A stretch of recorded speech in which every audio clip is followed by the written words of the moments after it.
I was standing in a courtroom when the judge looked straight at Linda Patterson and said, "No entry onto his land, no events, no contractors, period." Her smile collapsed so fast her attorney reached for her arm like she might fall over, and at that exact moment my phone buzzed with the insurance claim number again. Only this time it didn't feel like a threat. It felt like a receipt, proof of how badly she'd miscalculated. I didn't buy 10 acres of land to host youth soccer. I bought it for distance, space, quiet. 1 acre holds my house and the long gravel drive that keeps people from casually wandering up to my front door. The rest is open field, a small orchard I planted myself, and a flat strip I mow religiously as a fire break every summer. It's private land, clearly posted, properly recorded. The subdivision next door has an HOA. I am not in it. Linda Patterson, the HOA president, treated that fact like a minor inconvenience she could smooth over later. The first time I met her was at my mailbox. I was flipping through junk mail when a voice behind me said a little too bright, "Hi, I'm Linda, HOA president." She had that smile, the one that looks friendly but assumes compliance. We're very serious about community standards around here. I kept it polite. "Nice to meet you. I'm not part of the HOA. My property ends at your fence." She smiled wider like I'd just told a joke. "You're adjacent. That's basically the same thing." Something in my gut tightened. Red flag. I shrugged it off anyway. People talk. That afternoon my phone buzzed. A text from a number I didn't recognize. "Permission granted for HOA kids to use your field for soccer every Saturday." Not a question. A statement. I stared at it for a long second, then typed back slowly, making sure every word was clear. "No standing permission. Private property. Do not enter without my express written approval." I took a screenshot. I didn't know why yet. Just instinct. 2 days later she tried the soft approach.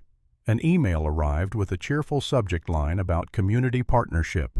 Attached was a friendly-looking waiver and a letter full of words like "together" and "neighbors" and "shared benefit." The goal was obvious: get my signature, something she could wave around later and call consent. I didn't argue.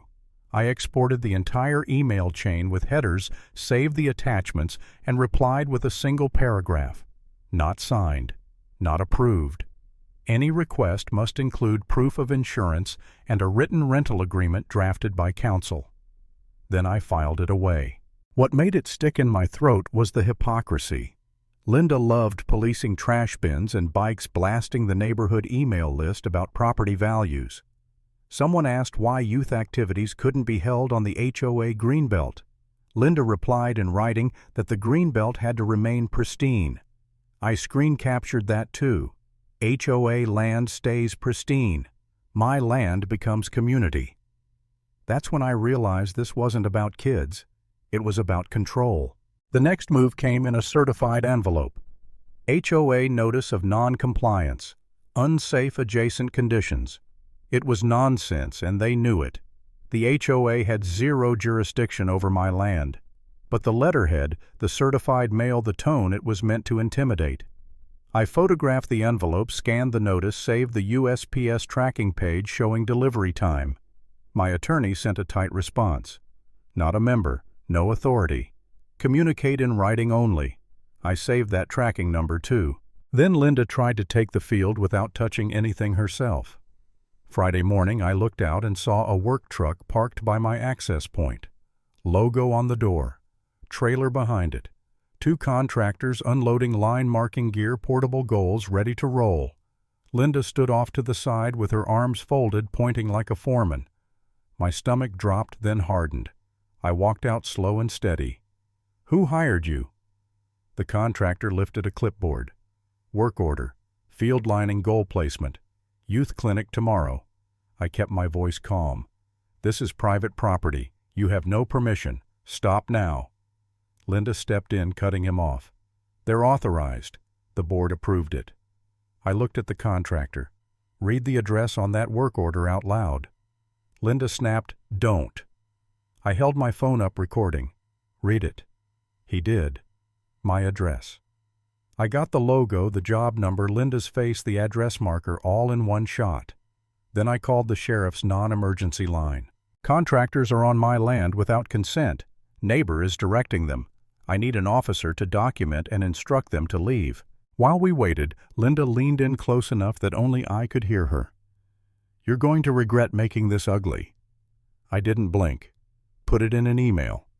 The deputy arrived, asked for proof of permission, got none, and told the crew to pack up.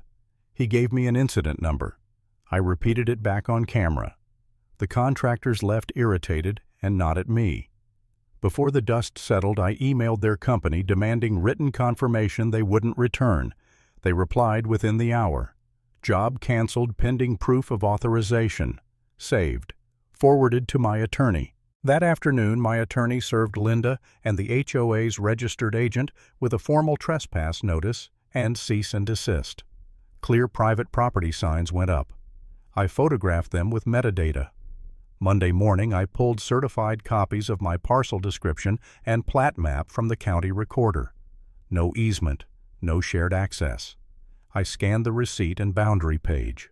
I filed a public records request with the city for any permits tied to my address. That's when she escalated through the channel that makes people fold. Insurance. My insurer sent a notice of claim. A child allegedly injured during a youth soccer clinic on my property. Claim number, adjuster's name, request for contact. For a minute I just sat there. This was bigger than trash bins and emails. This could cost real money. I felt tired, angry. Doubt crept in. Was I being unreasonable? Was all this worth it? I thought about selling, about letting her have the stupid field just to make it stop. That thought scared me more than the claim. I called the adjuster and asked one question at a time. Date, time, location reported. I wrote it down. Then I emailed confirming the details and requesting all supporting documents, witnesses, photos, and any document showing my written permission. When she asked for a recorded statement, I replied, in writing. After documentation supporting consent and location is produced. Saved that too. Then came the paper weapon. A civil complaint filed in county court alleging permanent knee injury and future care. Litigation pressure. I pulled the docket entry, saved the timestamp, sent it to my attorney within 10 minutes. He filed for an expedited injunction hearing and served discovery demands, incident specifics, medical authorization witnesses, and critically, any written consent Linda claimed existed. While court moved quietly, Linda tried to win the room. At the next HOA meeting, she stood up with a folder and announced, "We've resolved the field situation. The owner is cooperating now." She looked straight at me, daring me to flinch. I started a voice memo on my phone. "Is that statement going into the minutes?" A board member muttered yes. 2 neighbors texted me later saying Linda bragged I was over a barrel. I saved those messages and requested the minutes in writing. The city responded to my records request, and that's when her story finally hit paper. A temporary event request listing my address as the venue. A contractor quote for field lining and portable goals. Linda's email to the clerk said, "Owner approval pending," like my consent was something she could backfill later. I printed the permit log and highlighted my address. The contractor, spooked by the deputy incident, produced subpoenaed scheduling notes. One internal email read, "Linda says start early before he's home to argue." Short sentence. Ugly intent. Discovery delivered the piece that ended the injury narrative. The urgent care intake form produced because Linda couldn't keep suing without authorizing records listed a different location for the injury. Not my parcel. And the timestamp was hours before the clinic time she claimed in her complaint. Repetition had been her weapon. Timestamps were mine. The injunction hearing was packed. Linda and her attorney. An HOA board member suddenly silent. The contractor supervisor with a binder. The deputy with his notes. 2 parents in the gallery. The judge asked one question.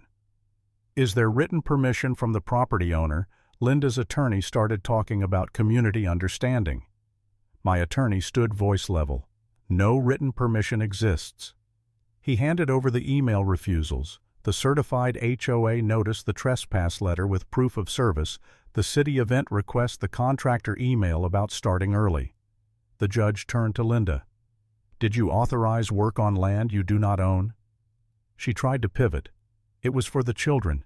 He's being unreasonable." The judge didn't react. "That is not an answer." The contractor confirmed Linda placed the order without consent. The deputy confirmed the incident number and his instruction to leave. Then my attorney slid the intake form forward and asked about the mismatch in location and time. Linda stared at the paper. Her attorney stopped talking. The judge signed the temporary restraining order clean and fast. No entry, no events, no contractors. Any violation treated as contempt. Linda walked in performing victory and walked out with her title worth exactly what it was on my land. Nothing. The stop happened in the courtroom. The rest was quieter and worse for her. The HOA's lawyer issued a written clarification to residents. My land is not HOA property. No one is authorized to use it. Prior notices implying authority were withdrawn. Linda's counsel filed a dismissal of the civil complaint before the sanctions hearing, and the judge kept the fee hearing anyway. The court ordered reimbursement of my attorney's fees tied to the trespass and injunction work, and the board barred Linda from holding any officer role for the remainder of the term. Later, when it was finally quiet, I mowed the field in straight, deliberate passes. Not for soccer, just to make it mine again. The fastest way to end a power trip is to turn it into a timeline.